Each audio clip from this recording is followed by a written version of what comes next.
my name is Rushi, and I'm a second year engineering student studying in BITS Pilani.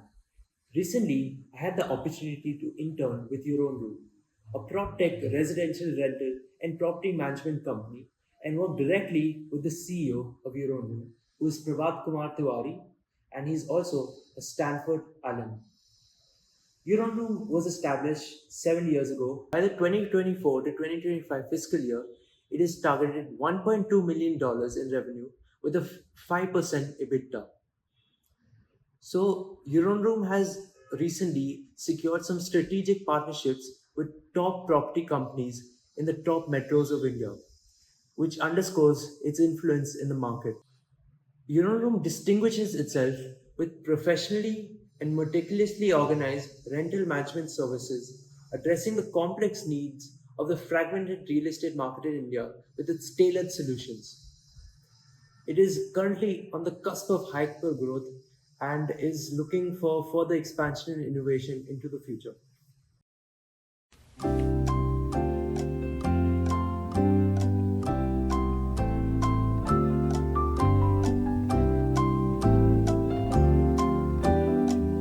Hi, Prabhat. Thank you for taking your time out to talk to us. So, how do you see the current market landscape of residential real estate in India? If you look at real estate as a sector, it is one of the most strategic sectors when it comes to the Indian economy.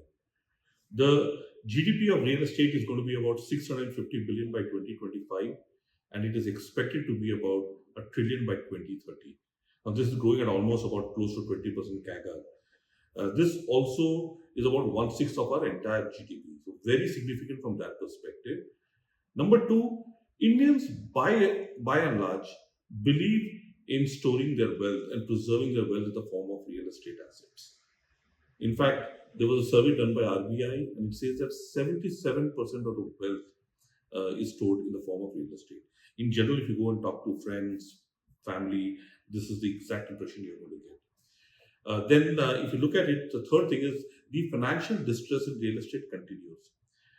There is close to about $50 billion worth of properties which are unsold, and this fluctuates in that same way, and about 100 billion of properties which are under various stages of construction, which goes for about 4 to 5 years.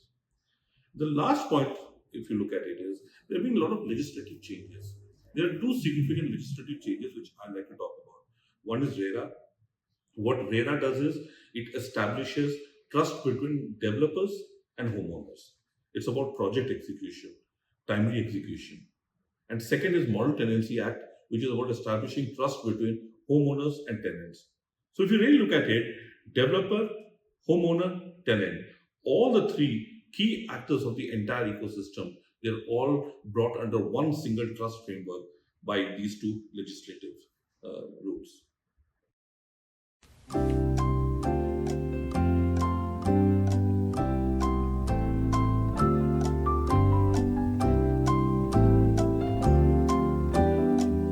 Can you explain to our audience the residential real estate ecosystem, the key players, and how do you fit in? If you look at the larger residential real estate ecosystem, the way I look at it is the consumer is the tenant who's staying in the property, but the customer is essentially the asset owner. Now, this could be an individual asset owner or individual homeowner, or it could be an institutional homeowners. Now, who are the various players involved? And that's a very good question that you asked. The first ones are developers who are essentially building a project. So they acquire land, they build a project. The second are various marketing companies, various channel partners who are selling whatever has been built. So build, sell. And third is manage, where you have companies like us, residential rental and property management firms. You also have facility management firms. You have Urban Clap. You have No Broker, Magic Bricks, 99 Acres, and so on. So basically, these are the key players in the grander or the larger ecosystem. Now, from a competition perspective, this is fairly fragmented, especially the rental and property management space. The big names are No Broker, without any doubt. But other than No Broker, if you see, there is Magic Bricks and a few more companies. But all of them are looking at things from their own silos. There are not too many companies who are looking at it end to end. So we pride ourselves as Your Own Room as a company that basically looks at residential rental and property management from start till the end, all the way from onboarding a property to listing the property to getting the property ready to getting tenant visit the property, sign agreements, KYC, rental agreements, rental collection, renewals, exit settlements, and then onboarding the property.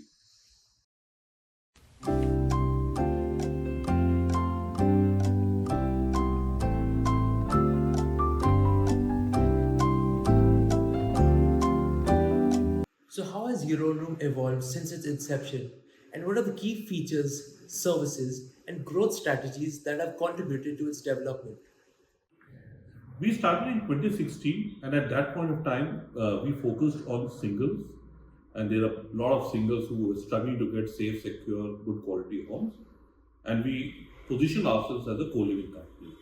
We grew as a co-living company, and in COVID, I think we also saw the opportunity to service families. So that was a big realization for us, and we expanded to family homes. It was also a point where we started looking at things from two lenses. One was from a rental management, which is co-living and family home, and one was from physically preparing the property, which is onboarding, offboarding, renovations, as well as projects. So this is how we kind of evolved, and now we are at a point where we are, in addition to all that, we are also looking at a lot of strategic partnership. I did mention to you about partnership with various developers and propcos, etc., which we strongly believe will take us to the next level.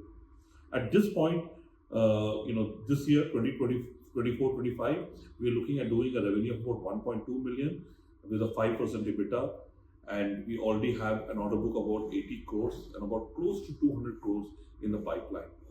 Our core strategy is threefold. One, transforming, which means we take our tech platform to the next level and be able to accommodate 1,000 transactions. Second is upstreaming.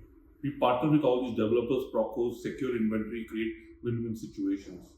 And third is accelerating, which is more sales and marketing, more branding. So these are three core strategies.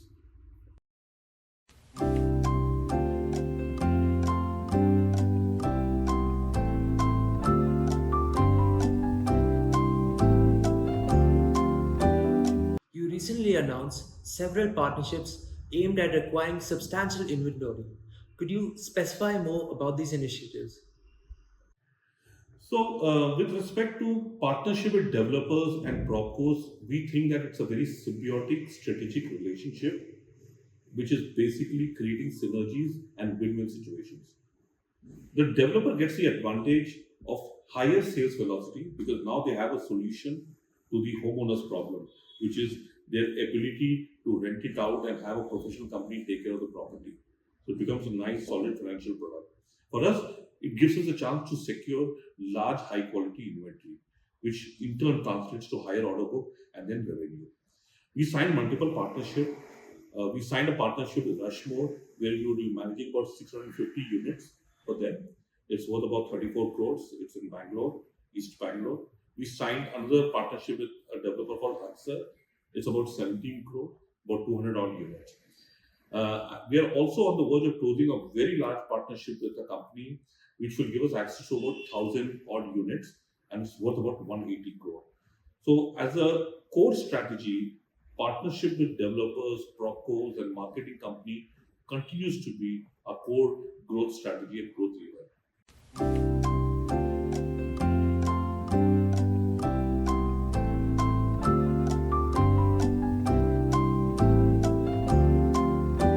So in all our discussions, you keep mentioning the use of technology in your own room. So, how do you plan to use new technology to foster growth? So technology is our biggest differentiator, and technology gives us the ability to scale exponentially in a profitable manner across cities, across formats, across service lines. We built a fairly rock solid Proptech platform, which I would consider like a full blown ERP. And what we'd like to do is now take it to the next level. So we like to make it more SaaS enabled. We like to add more features to it, add more services to it. We like to take the UI, UX to the next level. We like to upgrade our mobile app. And of course, we like to take advantage of all AI and machine learning use cases that we see in the market.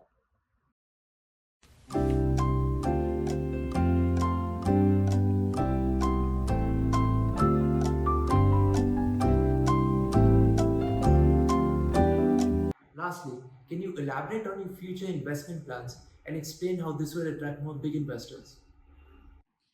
So if you look at your own room, we are a strong incumbent. We've been there for about 8 years. We've done it. We've had our own share of learnings, but we've built a very robust business model that has survived even the toughest times in the last few years. Now we like to focus heavily on growth. As I mentioned about some of our growth strategies, which is more around partnership, sales, marketing, and technology. We have set ourselves a goal that in the next 7 years we'd like to achieve close to 50,000 residential units, and that way get to about $140 million of revenue with a 12% EBITDA. So that's a goal, long-term goal, and to achieve that, we are in the process of raising investment. We have interest from some very strategic players, and we are currently working with them, and we hope to close on our investments in the next few weeks. Thank you. This was a wonderful opportunity, and I look forward to being in touch with you. Thanks, Sushil. Wonderful. Nice talking to you. And thank you.